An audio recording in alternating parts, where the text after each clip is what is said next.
the mindset of the players has been very good. So it's not like herding cats. I've got a pretty committed bunch of guys who are trying to do everything right and actually trying to get in the same space. What you do have is when you look at the detail of the game under pressure, and the All Blacks can put you under pressure, so can the Springboks.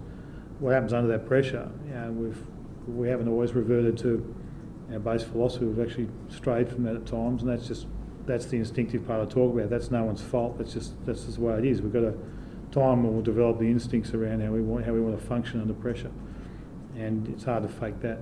That'll come when it's front of mind. And the more we spend time together, the better that'll become. But it's very hard to suddenly be like that overnight, because when you watch the detail of training and you watch them in sort of defensive aspects, the five teams in Australia do things subtly differently. And so when you're under pressure, you revert to things that you know, things you've been doing instinctively for years. Sometimes it takes a little bit longer to pull that together. And they're very subtle things, but as we see, you're only going to miss one tackle and you pay the price. So it's just as simple as that. We'll get there. I think that they've been pretty consistent in how they've played the game. So there's a lot of certainty about how they go about their business. They've got a lot of experienced players in key positions. So that's been working for them. I don't think there's any confusion about how they go about it. Their formula works for them, and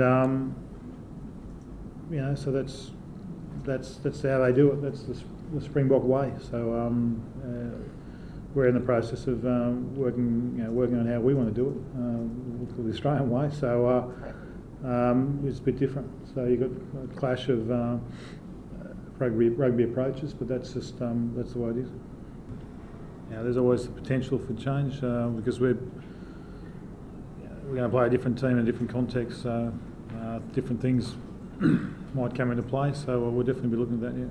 Yeah, definitely. I do. I've been home for a week, and as you said, we'd had a pretty long stretch away there with all the Super Rugby stuff, and then the back-to-back tests against the All Blacks. So it's been great, naturally, to be at home for a week and to see everyone and see everyone see their family. So we've come in here, I think, really refreshed, and the way it's worked out, we've had sort of 2 test blocks, and we've got that again now. So we've got to focus on that and have a good week up here and get into it on Saturday.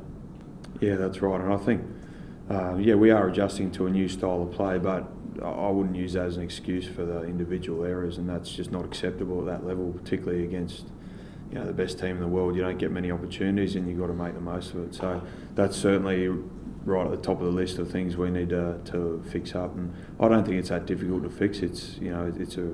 It's more of a mental thing, I guess, and just being mentally switched on for that 80 minutes. And I'm not thinking that's going to be an issue long term.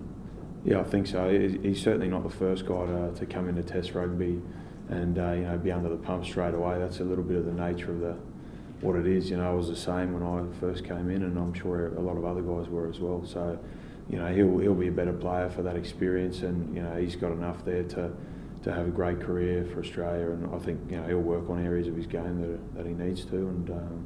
And he's had a great year so far, so I'm sure that'll continue.